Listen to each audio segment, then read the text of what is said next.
Hello, soul family. I love you all. I hope everyone's having a wonderful day today. Peace and blessings to everyone. Today, I'm actually going to go over a topic that I was thinking about a little earlier today. Um, but basically, speaking about Bhakti Yoga and explaining how it is actually the ultimate path of self love. And by self love, I don't mean the lowercase s self, the ahamkara or ego, but I'm talking about the capital S self or source, the creator, Brahman, God, whatever kind of name that you like to put to the divine, what it is that manifests this cosmos. And, I had a conversation with somebody the other day talking about how, Christianity and stuff is basically the only thing the religion kind of has going for it is bhakti, the yoga of devotion and the yoga of love. But when it comes to spirituality, the occult, Sanatana Dharma, mysticism, anything like that, we've come to a greater understanding that God is not some bearded old man up in the sky that looks down upon us and judges us and sees us as inferior or whatever, but God is that mother father creator, the one that becomes many, consciousness and matter intertwined, Shiva and Shakti. And within the seven hermetic principles, the first one, the all is mind, the universe is mental. It's not saying that the universe is mental as in manas or chitta or the lower mind. It means it as in consciousness, awareness. And, when you look into Eastern traditions and philosophies, such as within Sanatana Dharma, like Vedanta and specifically Advaita Vedanta, we have, the understanding of non duality and the fact that we are one with their creator. And it's basically just through the veil of Maya and the five Kanchukas that we there's that illusory force that veils us from seeing that we are all the same being. We are all that one entity. And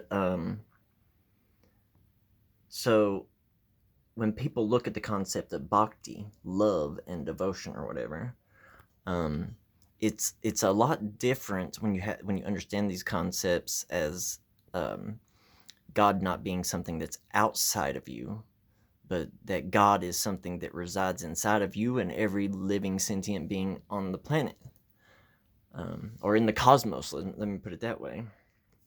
So, if we are that, and I'm gonna go over just a couple of the Mahavakyas of the Upanishads, and these are some Sanskrit sayings from Sanatana Dharma, which is most commonly known as Hinduism, but they're like the four main sayings that come from the Upanishads, and the Upanishads are parts of the Vedas, the four Vedas, and it's basically like the conclusion and understanding of the divine.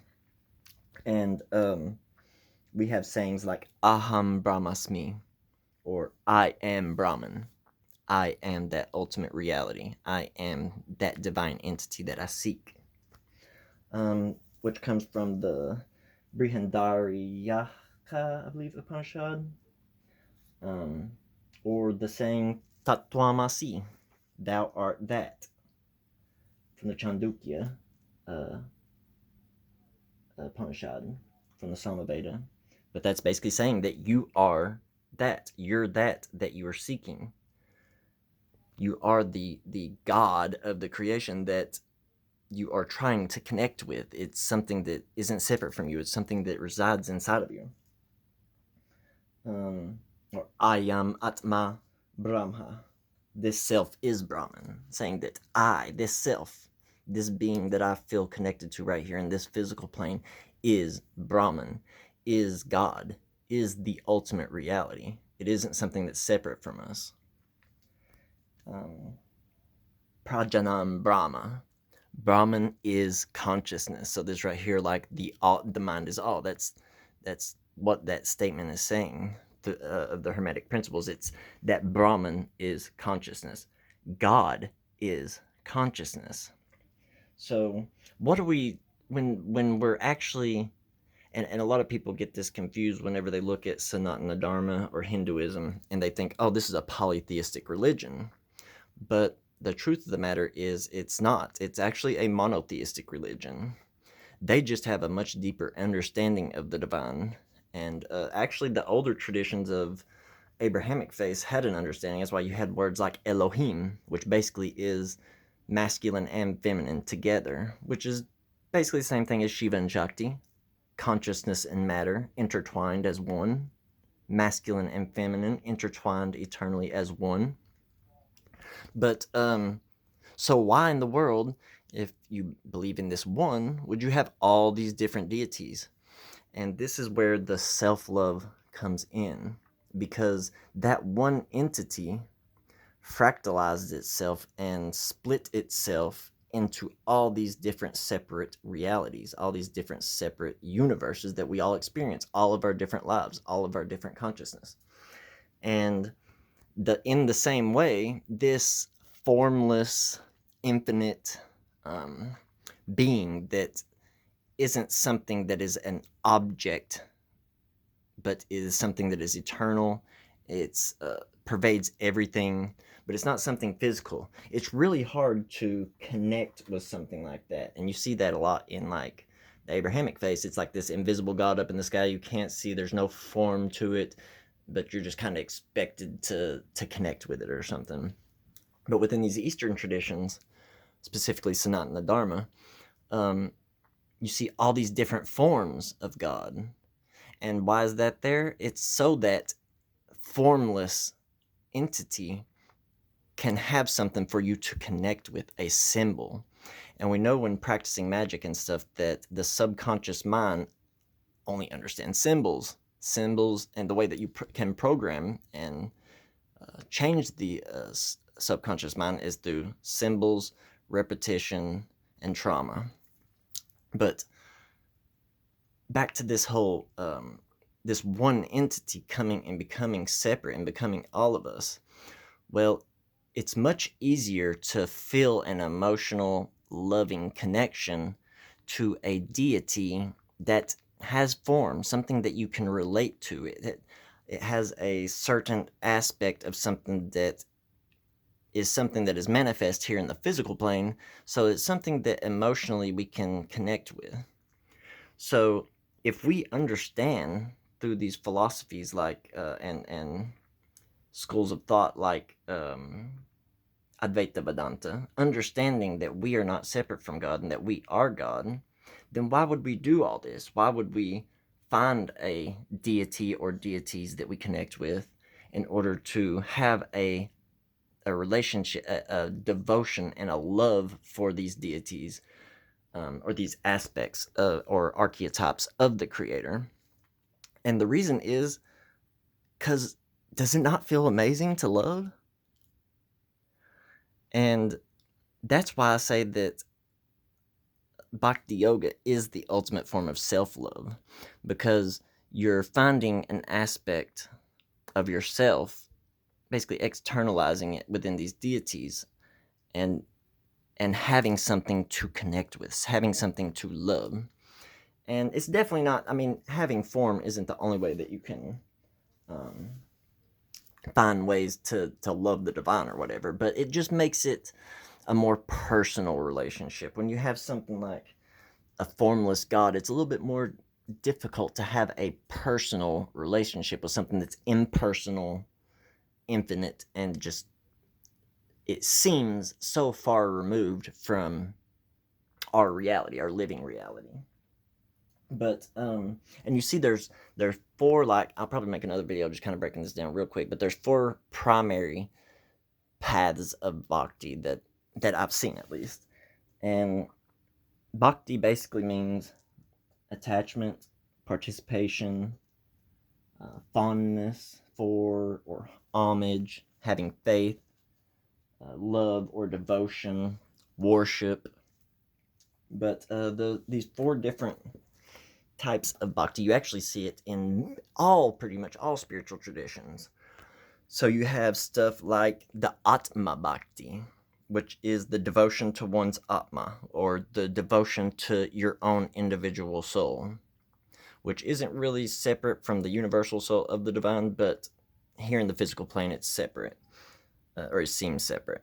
So Atma Bhakti. So this right here, you see many traditions where there's a focus solely on the soul of the entity and the evolution of the soul. And you hear different sayings like supreme self or the higher self, or within the left-hand path and stuff, you hear about the personal daemon, which is your higher self. It's the ultimate self. And so you see these type of things within the left-hand path, Luciferianism, and other different traditions throughout time.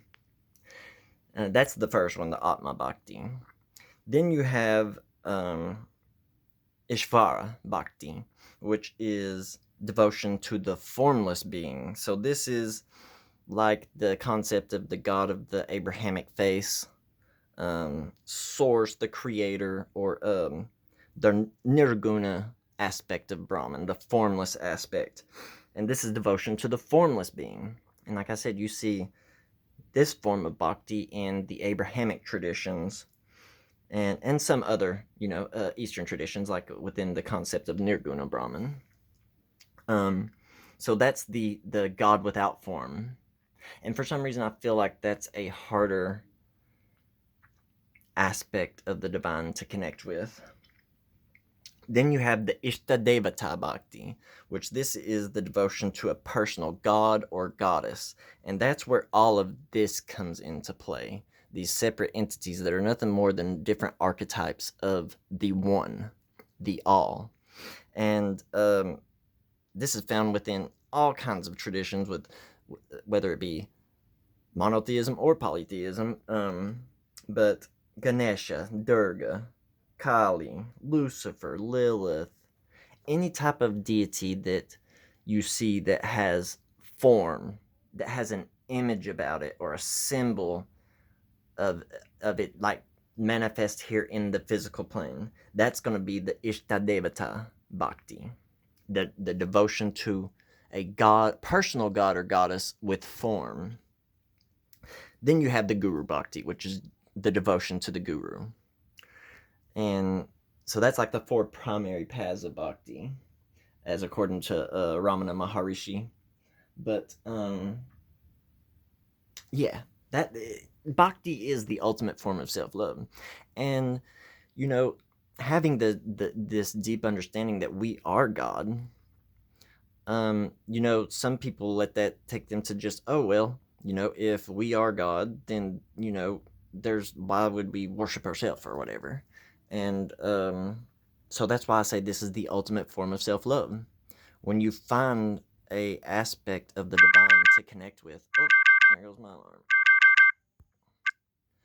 I'm about to get off here in just a second. Go take care of some stuff. But yeah, that's why bhakti is the ultimate path of self-love, because you are that. Tattvam asi. You are that which you're seeking. If you are looking for a spiritual connection, a spiritual path, a relationship with the divine, bhakti is the way to feel that love of the divine. And basically you're kind of like, we understand, those of us that have came this far on the path to have an understanding that we are God. We okay, let me roll back. Darn it, that alarm clock like completely knocked my train of thought off. But I guess I'm just gonna make another video if any other thing crosses my mind. But basically, bhakti is self-love. When you're loving God, whether it be Nirguna Brahman or Saguna Brahman, a God with form and quality or a God without form and quality. Understand at the deepest level that that is you.